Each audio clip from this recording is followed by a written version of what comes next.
Swayam Prabha. Digital India. Educated India.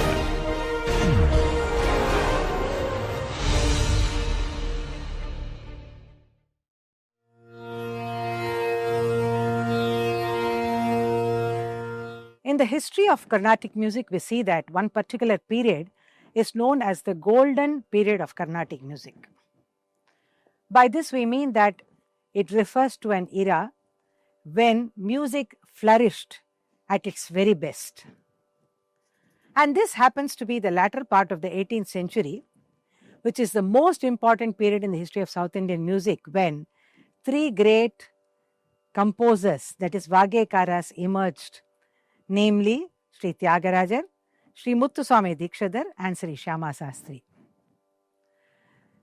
And rightly so, this period is known as the golden period of Carnatic music because Carnatic music reached its highest stature in several ways and dimensions during their period. It is also very interesting to see that all the three were contemporaries, and within a gap of 14 years they were born. That is, Shyama Sastri, the eldest, was born in 1762. Then Tyagarajar, who came next, was born in 1767, and Muthuswami Dikshidhar, the third of the Trinity, in 1776. And coincidentally, all the three were born in the temple town of Tiruvarur. See, here we could only say that God has his own ways of planning things, and that is why we see that all the three of them were born within such a short span of time, and that too in the same place, Tiruvarur. But what is very, very distinct about their contribution, I would say, is that though they lived in the same place and around the same time, each one of them brought a different, distinct dimension to Carnatic music. And that is what makes them very, very special. While all the three of them rather, followed our own ancient ways of Lakshana and other things in terms of composing, in terms of adhering to the Raga Lakshana, the Tala. They had a complete understanding of the Indian music system, I would say, because when you look at the compositions, each of their compositions, you will understand their level of understanding, the depth of knowledge they had about Sangeeta, Shastra, language and so many other things is absolutely amazing and mind-boggling. Now, all of them lived at a time and flourished at a time when South Indian classical music prospered under the patronage of the royal Maratha king of Tanjore. We should understand the history also here, that they were living at a time when the Marathas were ruling our particular south and the Tanjore belt especially. So they were ideally living under the influence of these kind of patrons actually. And in spite of that, we see that they retained our pristine tradition through their compositions, and how each one of them created is something very, very interesting for us to study also. As I mentioned earlier, the first thing is that they were great devotees. So unless you are devotees of the highest order, I don't think you'll be blessed with the power of composing such prolific compositions. So actually it's very, in fact, I would say difficult to even decipher what kind of high level devotees they were, because we are all mere mortals, and I think we can't even imagine the kind of devotion they have towards their own Ishta Devata. Like for example, Tyagaraja towards Rama, or the Dikshidhar was a Devi Upasaka, or Shyama Sastri towards his own goddess Bangaru Kamakshi. So that intense kind of devotion is what poured out in terms of coming out rather through their music, through their composition. The second thing is they were great poets, because music is not just about melody and rhythm, but also about great sahitya, and that is where they stood tall, I would say, because of the fact that Tyagarajar had his own inimitable way of composing in Telugu mainly, a few in Sanskrit. Dikshidhar's Sanskrit was absolutely scholarly, and even today we see that if you want to study a composition, there are so many dimensions, and each word itself connotes so many kinds of meanings for us. So the in-depth knowledge of Sanskrit that he had was truly reflected through every composition of his, in terms of the grammar, in terms of the prasa, in terms of how he coined each word, how he put the word according to the context. All this is absolutely, I would say, a masterpiece, a brilliant work. In the case of Shyama Sastri, it is more like, pleading to one's own mother. So that tone is very much evident in his compositions, but nevertheless, even in that, the kind of Telugu he uses, the simple Telugu, which is so communicative, is so beautiful. Again, of course, as musicians, that's most important, because after all, they're using the Sahitya and the Tala and the melody to create compositions. So Tyagarajar had a complete understanding of the music, and so did Dikshadhar and Shyama Sastri. And as I mentioned, they were actually, the divine blessings was what made them compose such prolific compositions. And in the case of each of them, again, we see that they were initiated into Sangeeta Shastra by an extraordinary guru, a spiritual master. Like in the case of Dikshadhar, an old man came and put candy into his mouth, and then after that, he burst into the first song, Srinatha di Guru Guho. Now, if you look at this composition, you'll be really bewildered as to a first composition of such high Sanskrit, such high musicality. That is what makes them great, I would say. So that way we see that God had destined that some guru came and initiated this musical knowledge, the knowledge of poetry, the knowledge of language, everything was initiated into them, so that they turned out to be one of the most outstanding composers. And of course, they are also proficient in more than one language, that you have to understand. Like, for example, Tyagarajar was proficient in Telugu, and he has also composed many Sanskrit compositions. Even in the Sanskrit, you see how beautifully he uses the words.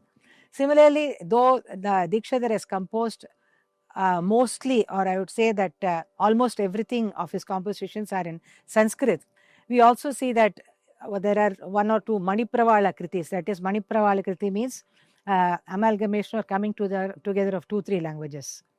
Shyama Sastri again was, his compositions are mostly in Telugu, but there are also some Sanskrit compositions, and incidentally is also composed about, I think, 3 compositions in Tamil as well. So that way we see that from the language point of view, all of them had so much of proficiency, and that made for the composition to blossom in full measure. And each one was a highly devoted and inspired spiritual seeker, and music was Nadopasana to them to attain moksha sadhana. So unlike today, where we are so materialistic in terms of teaching music or composing, I mean, that is also depends on the age in which we live in. Today, if somebody is composing a composition, generally we see that it may be for a particular purpose, or sometimes it may be just out of inspiration, without any purpose also it may be there. But the level at which these people composed in terms of making music as a Nadopasana, that is Nada Upasana, using music as a medium to actually do Upasana. That is the highest level of music, I would say, which they were able to attain. But today in this mundane world, I don't think anybody of us can really meet up to that kind of Nadopasana that they all practiced. And to them, it was moksha sadhana. And we also see how throughout their life, all they knew was only music, music, and music. Nothing else was there. In fact, Tyagaraja, we understand from history that he did uncha vritti, and daily he used to eat his food. So that way they had very meager or little wants in their life, and all that they sought was only music, and music as a means of bhakti to reach the Lord. And Tyagaraja, as I said, immersed in Rama Bhakti. Muthuswami Dikshadhar was adept in Sri Vidya Upasana, and Shyama Sastri on his Devi Upasaka of Bangaru Kamakshi, and of course other Devis also he has composed compositions in. Now, going back in history, we say that the period of the Trinity is the golden period of Carnatic music. Now, by Trinity here, there is also a Western Trinity. In our Carnatic music context, the Trinity refers to Tyagaraja, Dikshadhar, Shyama Sastri. Now, it is not only about the period of the Trinity, they created such a deep impact on our music as a whole, the whole music system itself, I would say, such that we have demarcated our history itself as pre-Trinity, Trinity, and the post-Trinity period. Because of this, we can also say that because of the great transition that they brought into music itself, and they lent an exalted status, I would say, to music through their beautiful compositions. Now, why pre-Trinity, Trinity, and post-Trinity? What is it that the Trinity really contributed that they made themselves as the pivotal point in terms of the history of Carnatic music? Pre-Trinity, post-Trinity, and the middle Trinity. Now, if you go back in history, this will be able to explain through that only, that before the time of the Trinity, music had a different purpose, in the sense that, though of course music has always been a path to devotion, we see that in the pre-Trinity period, that is when the composers like Annamacharya, Bhadrachala Ramdas, Purandaradasa, Sadashiva Brahmendra, they were all there. So they are all great saint composers, and for them, again, for them also, like the Trimurti or the Trinity, bhakti was attained through the medium of music. But then in these compositions in the pre-Trinity period, for most of them we see that which have been composed by these great saints that I mentioned earlier, music was a mere, I would say, more a vehicle to convey the sahityam, in the sense that the sahitya was very predominantly visible, and the music here was simple melody and repetitive tunes. For example, if you take the composition, a very simple composition of Bhadrachala Ramdas, which has come down to us through the bhajana tradition in the Ananda Bhairavi Ragam, you see, Rama Bhadra Ra Shri Ramachandra Ra Tamarasalochana Sita Sameta Ra Rama Bhadra Ra Mudu Mudugara Mohanagara Hatabuje Killavada Dirajakshara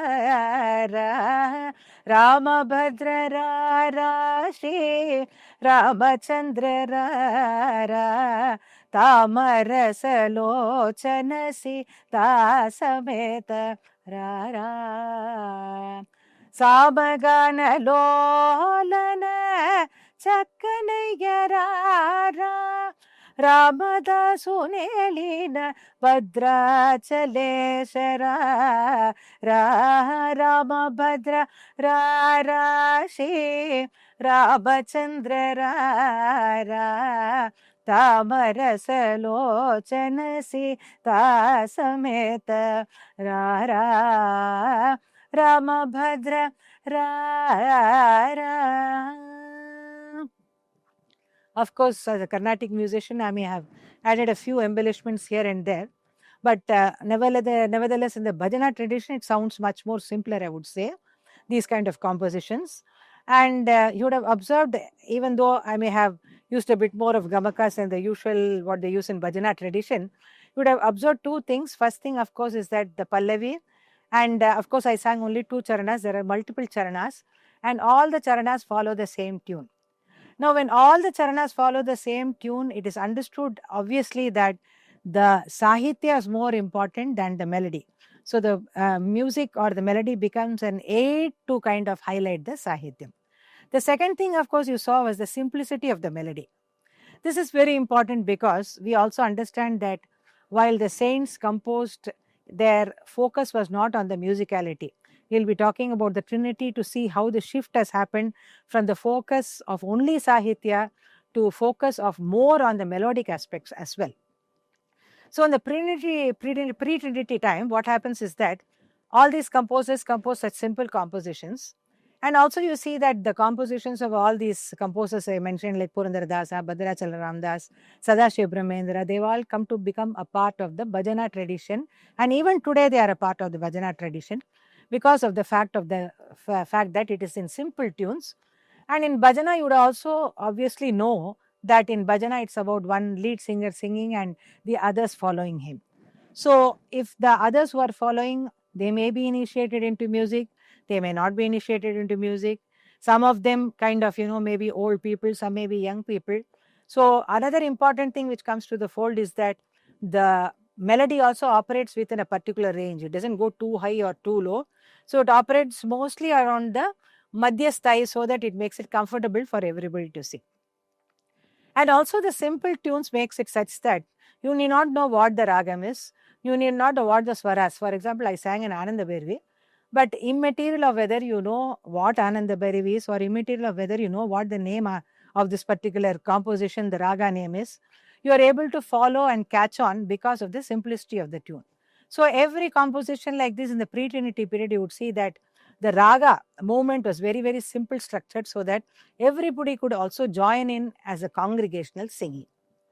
Then we also see that there are limited number of ragas which came into fore here, that there are ragas like Sahana, Ananda Bhairavi, Shankarabharanam, Kambodi, Saveri. Like this, there are some restricted number of ragas around which all the compositions operated.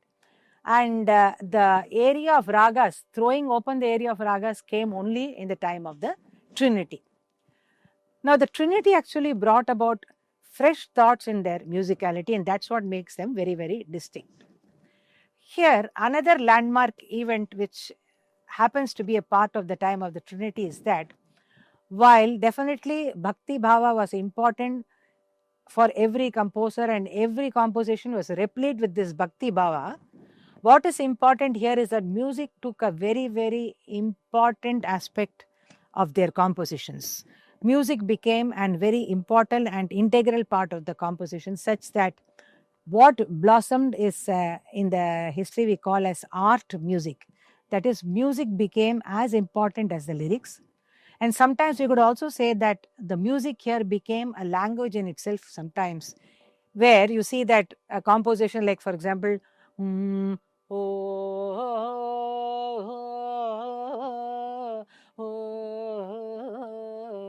Ranga Shayi Pili Chite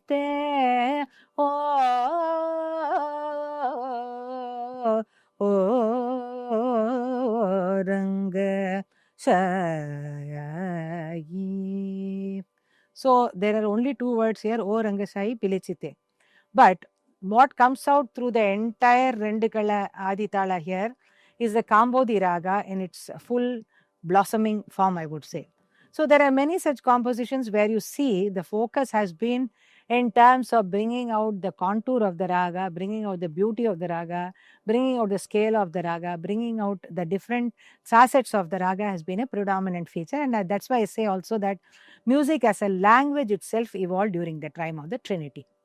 And they opened up the floodgate of ragas. Now, from a limited range of ragas, we see that umpteen number of ragas have been explored by this Trinity. Many of them were created for the first time by them also. And how each of them use the raga, tala, and sahitya in different forms, pattern, structure, shades made them unique. For example, if you take, let us take an example outside the domain of music. Suppose I give a particular artist, I mean a painter, I give him the brush, paint and canvas and ask him to paint scenery. Now let's first imagine that we have multiple kind of artists here. About maybe 5 artists are sitting in front of me. I give them the same paintbrush and canvas and tell them, give them also a topic and say that now please paint a scenery for me. Now, if all the 5 of them are given individually, they are made to sit alone and paint that scenery. Each one would exercise his own imagination to it and paint the scenery. So, for example, for somebody, the river and the river bank may become a scenery. For somebody else, the mountains and some house may be a scenery. For some other person, the sea and the seaside may be a scenery. So there are different ways. Somebody may just think of the seashore, somebody may think of the riverside and paint some beautiful trees around there, plants around there. Like this, a scenery may mean different things to all these 3 artists. But nevertheless, they all concur to the topic of scenery. So there is no ambiguity about the fact that they all took different topics. They were given the same topics, but each one painted or created a picture according to his own imagination. And that is what I would also compare here, the Trinity, where given the same Raga like Kalyani or Shankarabharanam, each one painted his own beautiful picture with the colors, that is, the colors of 7 swaras given to them. They painted different pictures.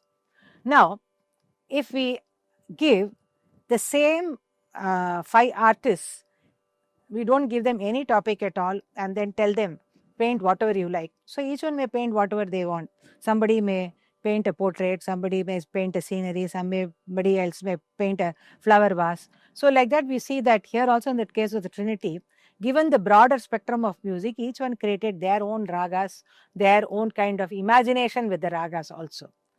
Now again, in a narrower sense, if one particular singular artist, you give one topic, the same scenery I give him, and tell him you paint a picture, each time I would see that he is not going to paint the same picture again and again. So using the same material, each time the concept of scenery through his imagination becomes different. So here also we would say that the same applies to music, where a Kalyani or a Shankarabharanam given to even the single same artist. For example, we know that Tyagaraja composed about 30 plus Kirtanas in Shankarabharanam. But if you take all the kritis composed by Shankarabharanam by Tyagaraja, you would see that every composition explores a different facet. Not one is identical with the other. The same we could say of Dikshadhar also, of Shyama Sastri also, where they have composed so many compositions in ragas like Shankarabharanam, Bhairavi, Todi, Kalyani, Kambodi. But each one of them would explore that particular raga in different facets, in terms of the melody, in terms of the tala. One may be in Kanda Chapu, one may be in Mishra Chapu, like that. Or it may be in a different gate, different Kala Pramana, different Edupu. The internal structures may be different. So there are different ways in which even one particular artist or particular Vagekara conceptualizes the same concept in different ways through different points of time. Now, beyond all this, we also see that sometimes the artist may spring a surprise on us in terms of creating something which we never even thought of. And that's what I would also say is applicable to Dikshadhar or Tyagaraja especially, where unimaginable kind of ragas, the permutation combinations they created. And it is also not about just creating these ragas, but also giving them a form, a dimension, a concrete structure, I would say, through very, very beautiful compositions. So the concept of Nada Rachana, or creation of melody in different dimensions, none resembling each other, is what made them also very, very important as the trinity of Carnatic music. In fact, in pre-Trinity time, we also see that many sahityas have been composed to the same tune. So that again reiterates the fact that the Sahitya has been imported. You will see that several compositions all in the same raga or all in the same kind of a tune or mittu, what we call, happening. So this reiterates that point. And each raga in their compositions of the Trinity seems complete in itself. That is also very, very important. Now, if they take even a small trivial ragam, you see that the composition is so replete with the raga bhava first. Secondly, it gives a complete contour of that ragam itself. For example, if you take a ragam like Chandra Jyoti, which was created by Tyagaraja. Sa re ga ma pa da sa sa da pa ma ga ri sa pa ma pa da pa ma ga ri ri ma pa da sa da pa ma ga ri sa. So now, a ragam like this, when you are creating, it is very important that you bring out the entire contour of the ragam in the first phrase itself in terms of defining the raga. Otherwise, there will be ambiguity and you will be wondering what it is all about. So, for example, he created 2 compositions in Chandra Jyoti, one Bhaga Yanaya and another Shashi Vadana. In Bhaga Yanaya, you see, Bhaga Yanaya ni mayalento Bhagayaniya ni mayalento Brahma kaina koni yada tarama Bhagayaniya, where the composition started on Bhagayaniya Garisa. Next, Bhagamapama. So you got the Purvanga. Ne maya sada sa sa re re. So put together you get the Arona Arona. So as a contrast to this, another beautiful composition of his is Shashivadana, where you see he starts in the Uttaranga and goes to the Purvanga. Nevertheless, he covers all the gamut of the raga completely, like Shashivadana Bhakta Janavana Shashivadana Bhakta Janavana Shankarane Talagalana Shashivadana Tasadada Pabara Pamagarisa. Or another composition to take. Marugelera O Raghava Marugelera, where Jayantashri, you would see that it's a very little difference between this and Hindolam. That is only the inclusion of the pa makes it another ragam. So here, for us not to be confused with Hindolam, which is a very popular ragam, he in the very first phrase itself introduces that Panchama so that you know that this is something new, like Maruge. Hindolam we know is Sagamadani sa Sanidamaga sa. Whereas here, Jayantashri Sagamadani sa Sanidamapamaga sa. So it's a little pa that gives the identity to this ragam. So in the first phrase, Marugelara o Raghava. So it also is important to understand here that Sagama Dhanisa, if you had traversed in the Arona Krama in the first phrase, you would have only got more a feel of that Hindolam. Whereas the Avarohana, which contains this Sanidama Pamagasa Marugelara. So in such tricky ragas where you see that some ragas may be very popular, but from that he has created another ragam, his new ragam, which differs probably in one particular note, then he introduces that particular note to you so that you immediately are able to understand and get cognizance of the fact that this is not what I am thinking, but a new raga that he has created. So this also applies to Dikshadhar, where he also created many new ragas, but then he gave a clear identity to these ragas through the sancharas, through his composition. Of course, Shyama Sastri only uses the time-tested ragas like Danyasi, Saveri, Kalyani, Kambodi, Yadukula Kambodi and on. But even here also you see that every phrase is so replete with the raga bhava. And the post-Trinity, of course, followed the path of the Trinity, but they also created new avenues for themselves, which we'll be seeing in the later session.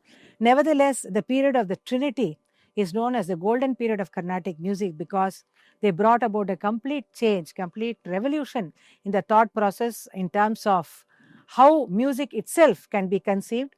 And they also, what they did very importantly was they laid the path for the future. That is very, very important, where you see that the period of the golden period brought about a significant change in the nature of music in terms of how music was conceptualized and executed.